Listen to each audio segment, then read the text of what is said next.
ಸಂಪಿಗೆ ಹೂವು ಅಂತಂದರೆ ಸಣ್ಣ ಗಿಡದಲ್ಲಿ ಬೆಳೆಯತಕ್ಕಂಥ ಹೂವಲ್ಲ ಸ್ನೇಹಿತರೆ.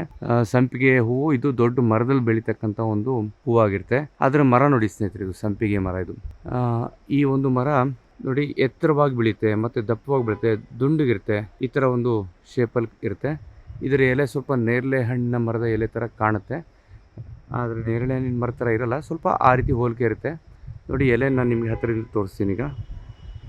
ನೋಡಿ ಸ್ನೇಹಿತರೆ, ಈ ರೀತಿ ಎಲೆ ಇರುತ್ತೆ ಮತ್ತು ಅದರ ಬುಡ ಸ್ಟಂಪು ಮರ ನೋಡೋದಕ್ಕೆ ಈ ರೀತಿ ಹೋಲಿಕೆಯಾಗಿರುತ್ತೆ.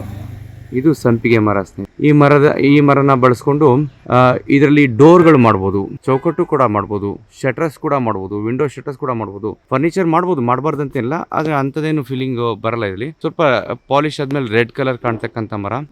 ಜೊತೆಗೆ ಈ ಒಂದು ಮರನ ಈ ದೇವಸ್ಥಾನಗಳಿಗೆ ಅಂದರೆ ಈ ಉಡುಪಿ ಭಾಗದಲ್ಲಿ, ಮಲೆನಾಡು ಭಾಗದಲ್ಲಿ, ಶಿರ್ಸಿ ಭಾಗದಲ್ಲಿ ಒಂದು ಏನು ದೇವಸ್ಥಾನ ಎದುರುಗಡೆ ಒಂದು ರೂಫ್ ಮಾಡ್ತಾರೆ. ಆ ರೂಫಿಗೆ ಇದನ್ನ ವಾಲ್ ಕ್ಲಾಡಿಂಗ್ ಟೈಪ್ ಮಾಡ್ಬಿಟ್ಟು ಇದರ ಮೇಲೆ ಒಂದು ತಾಮ್ರದ ಒಂದೇನಿದೆ ತಗಡನ್ನ ಅಪ್ಲೈ ಮಾಡ್ತಾರೆ, ಸ್ಟಿಕ್ ಮಾಡ್ತಾರೆ. ಅದ್ರ ಮೇಲೆ ಕಾರ್ವಿಂಗ್ಗಳು ಅಥವಾ ಬರವಣಿಗೆಗಳು, ಕೆತ್ತನೆಗಳು ಈ ತರದೆಲ್ಲ ಮಾಡ್ತಕ್ಕಂಥದ್ದು ಇರುತ್ತೆ. ಬಹಳಷ್ಟು ಸೇಲ್ ಆಗೋದು ಸಂಪಿಗೆ ಮರ.